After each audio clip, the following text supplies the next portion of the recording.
Hey, isn't today our honeymoon when we're supposed to go on a trip together? Why did you rip up my passport just as we were getting ready to go? I couldn't believe what my husband had done. He ripped my passport without asking, looking really pleased with himself. It made me so mad. I never wanted to go on this trip with you. I was always going to go with my mom instead. Before we got married, I felt some tension, but I didn't realize how messed up things were between my husband and his mom. Nobody in my friend group ever talked about their mother-in-law taking over their honeymoon. I was shocked and mad about this crazy situation, but mostly I felt super weirded out. I started to question if marrying him was a big mistake. As he pulled out scissors and started cutting up my passport, I saw my mother-in-law grinning like crazy and knew I had to escape from there fast. It was totally unexpected, but I had just the right proof to take them both down. My name's Sarah. I'm 29 and been working for 7 years. Recently, my boyfriend of 4 years popped the question I've been waiting for. Now, I'm knee-deep in planning our wedding and honeymoon. I met my husband after I started working. I've always been more on the quiet side, and although I had a boyfriend in college, things just didn't work out. After that, I didn't really date anyone seriously for a while. So when I started working, it was a big surprise to find myself getting married before many of my colleagues. I think I was even more shocked than anyone else. My husband was a senior at the company when I first joined, and he was always there to help me when I struggled with new tasks. Even though the only guy I dated before him was a classmate, there was something different about someone who was 5 years older. I found him reliable and trustworthy. When he asked me out on our first date, I was ecstatic. I still hold dear the dolphin figurine we bought at the aquarium during that date. When he mentioned wanting to date with marriage in mind, I felt like I was on cloud 9. We went on many dates, and he proposed to me at that same aquarium where we had our first date. Could I really be this happy? That night, I was so excited that I couldn't sleep, and I still remember that feeling vividly. With my mind still filled with happiness, we quickly decided to visit his parents' home the next week. But during the visit, I started feeling unsure about our marriage. My father-in-law was nice, but my mother-in-law didn't seem to like me much. She even said, "You could have married someone more impressive than this ordinary girl." Hearing that made me doubt our future together and feel really anxious. But I figured everyone gets nervous before their wedding, right? So I pretended everything was okay and continued planning for the wedding. Then one day, while talking about our life after marriage, both my husband and his mom just assumed I quit my job. Even though I used to think quitting work after getting married was nice, I didn't see it as an option now. Looking back, I think my worries about marriage stopped me from considering leaving my job, where I felt safe.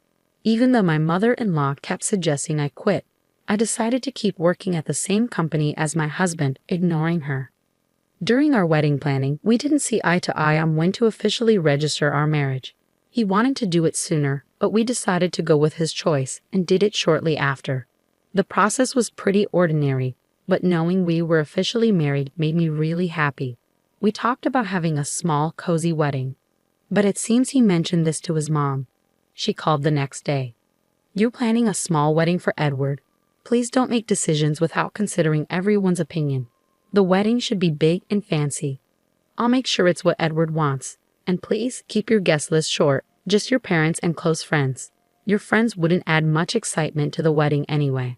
I was overwhelmed with all the opinions flying around about the venue and guest list. It was frustrating that my soon-to-be mother-in-law thought she could control everything.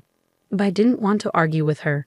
Even though I had a lot to say, I kept quiet, thinking maybe this was just how weddings went. I ended up inviting only my parents and close friends, like she wanted. But her interference didn't stop there. She had something to say about everything: the schedule, entertainment, decorations, and food. If we followed all her suggestions, we'd blow our budget. At first, Edward's family agreed to split the wedding costs with us. But then that changed. Suddenly, it was all about the bride's family footing the bill, and we were way over budget. I had to cover all the extra expenses she wanted. So the wedding turned into this flashy event, completely different from the simple ceremony I had envisioned. I tried to make some changes secretly to save money, but she found out and scolded me, saying it looked cheap because I didn't listen to her. After the wedding, I hoped for some distance from my mother-in-law, but then my husband dropped a bombshell. I was tired of her meddling in the wedding plans, and despite knowing I wanted space from her, he insisted we move in with her. Our new place, which we'd already arranged, was suddenly canceled without my knowledge. All our stuff was redirected to my husband's family home. I was speechless, shocked that everything was decided without asking me. I handled all the wedding planning by myself. Even when I warned Edward about going over budget if we followed all of his mom's requests, he ignored me. My anxiety, which was already high, skyrocketed. We had planned to go on a honeymoon abroad after the wedding. It was a dream destination for me, and the thought of it felt unreal. But my growing discomfort with Edward's strange behavior and the idea of living with my mother-in-law when we got back put a damper on my excitement. Just like with the wedding planning, Edward wasn't very helpful with organizing our honeymoon. It was odd that he took charge of booking flights and hotels. I assumed he'd picked a romantic place for our honeymoon, and I was thrilled. Even though I ended up paying for everything, I was just happy he was pitching in, given all the excitement before the wedding. But I didn't realize this was a sign of things to come. Finally, the wedding was over, and amidst the chaos, our honeymoon day arrived. Despite some lingering doubts about the wedding and moving in with his mom, I was determined to enjoy the trip with Edward. But as I woke up in the middle of the night to get ready for our flight, Edward dropped a bombshell like it was no big deal. "Sarah, I'm going with my mom instead." As I was checking our luggage, I couldn't believe what Edward had just said. "What? What do you mean? This is our honeymoon, not just any trip. Why would your mom be coming? And we only booked for two for the flights and hotel." I was shocked, trying to make sense of it all when Edward dropped another bombshell. "I never said I was going on this trip with you, did I? Don't be ridiculous. I'm going with my mom. A trip with her is more important than our honeymoon. It's a thank you trip for all she's done for me. You stay here and clean the house from top to bottom." With that, Edward started tearing up my passport. I couldn't believe it, unable to speak, just watching as he destroyed it. Right then, my fully dressed mother-in-law barged into the room without even knocking. "Edward, are you ready?" Seeing her, Edward's face lit up. "Yeah, we're all set. Finally, we can go on this trip without any interruptions." They both chuckled, leaving me feeling disgusted. It hit me then. I was about to marry a nightmare. I'd been wondering how to get along with my mother-in-law, but this was beyond anything I could have imagined. I realized I'd made a huge mistake from the very beginning. I see now what kind of people you both are. I couldn't hold back. But they just laughed it off as if my words were meaningless. They left together, leaving me feeling betrayed. I had been happy thinking Edward was helping with the honeymoon, but it was just a setup for him to go with his mother. He'd been planning it all along, booking everything under her name and leaving me to foot the bill. The betrayal stung, but my anger outweighed my sadness.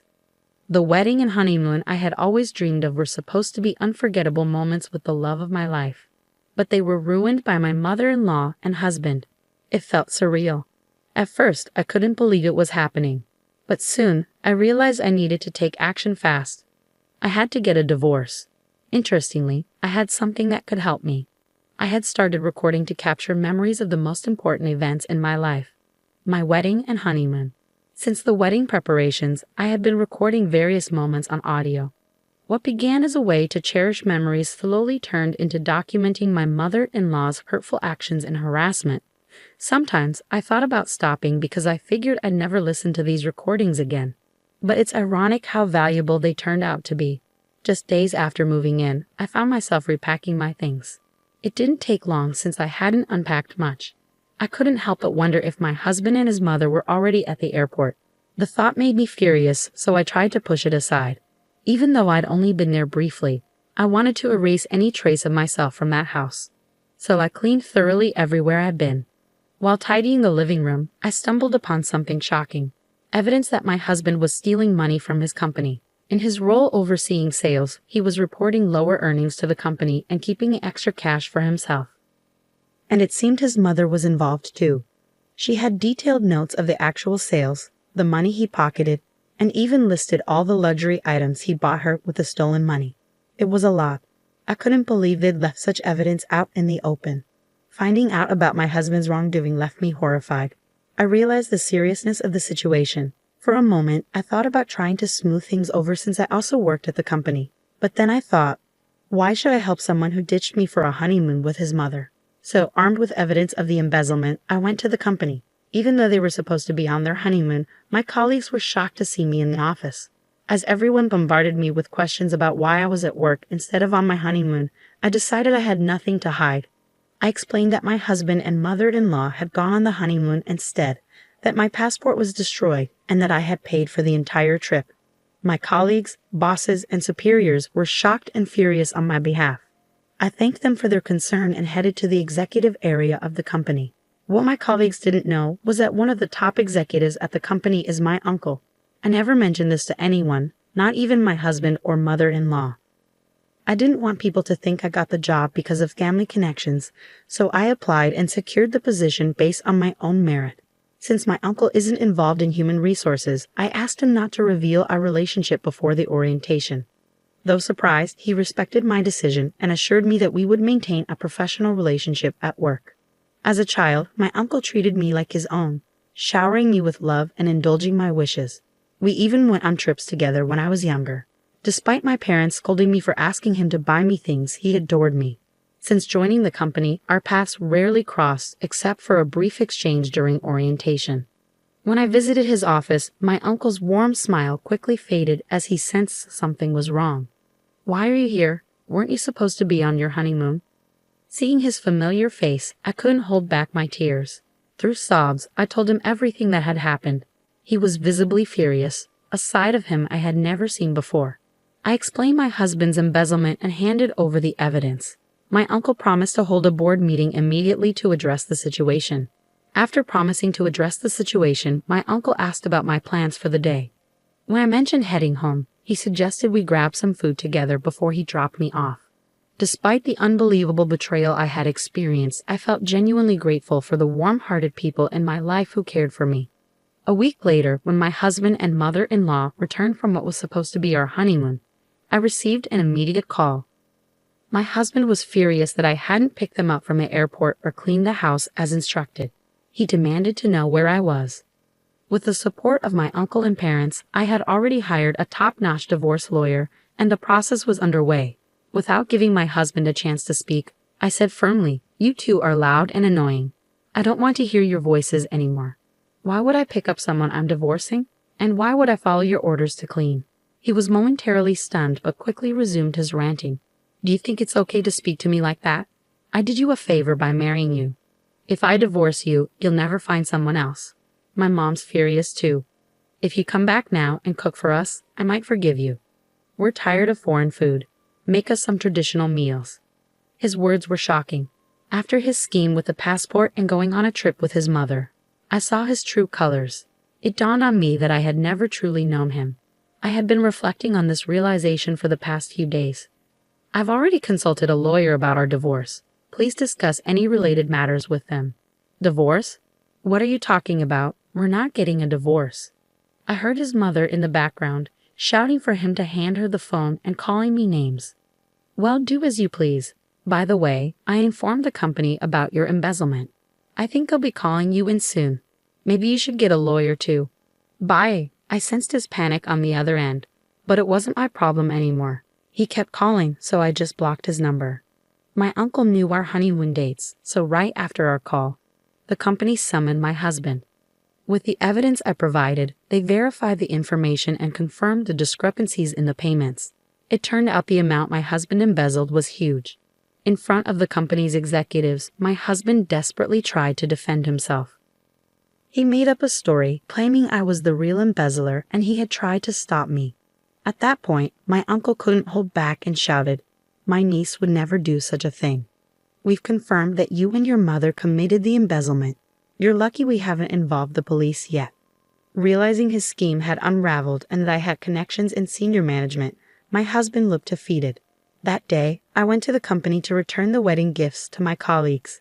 Despite our marriage ending so soon after the wedding, they all refused to take them back, saying they were given with heartfelt blessings. Surrounded by their warmth, my husband approached me, looking desperate. "Why didn't you tell me about your family connection? I'm sorry, truly. Can we start over? Can you ask your uncle to let me stay in the company and make the embezzlement charges disappear?" Disgusted, I replied. "Do you even hear yourself? Are you serious? Divorce is the only way forward now. Reflect on your actions and face the consequences." After I pushed him away, my colleagues intervened and called security, who removed him from the premises. He was immediately fired. As for the embezzlement, the company is pursuing damages from him. Upon learning about the situation, my mother-in-law attempted to contact my family repeatedly. However, after consulting my sensible father-in-law, the calls ceased. I had always wondered why my father-in-law had agreed to our honeymoon, but when he came to apologize later, admitting his mistake, it became clear. He had believed my mother-in-law was going on a domestic trip with her friends. He was looking forward to a peaceful week without her constant demands and nagging about shopping and dining out, hoping for a brief respite. When I returned home after learning about the ridiculous actions of my husband and mother-in-law, my father-in-law agreed that I should go back to my parents' home and helped me pack. Emotions were running high, and without much discussion, I left for my family home. I knew my father-in-law, being genuine, kind, and rational, would have stopped everything if he had known. He was the only reasonable person I could trust in that house. Although I was the victim, it was incredibly embarrassing to think my honeymoon had been hijacked by my mother-in-law. I even considered resigning from my job. My parents advised me to take a break from work for a while. However, my uncle suggested that working might help distract me, and he discussed it with the CEO. They arranged for me to be transferred to a branch office. The divorce process with my husband went surprisingly smoothly, thanks to an excellent lawyer. However, I later found out my father-in-law was involved. When we were planning our wedding and discussing expenses, it turned out my husband had almost no savings. My in-laws were just an average working-class family. With my mother-in-law's spending habits, they had little savings, as my father-in-law mentioned with a wry smile. The alimony I received considering our short marriage was surprisingly substantial. Shockingly, my father-in-law sold the family home to cover it. Their home wasn't in a city center, but in a close-knit community. When we got married, my mother-in-law invited the neighbors. They witnessed me returning to the family home on the day I was supposed to be leaving for our honeymoon, luggage in hand. With the neighborhood's penchant for gossip, rumors spread like wildfire.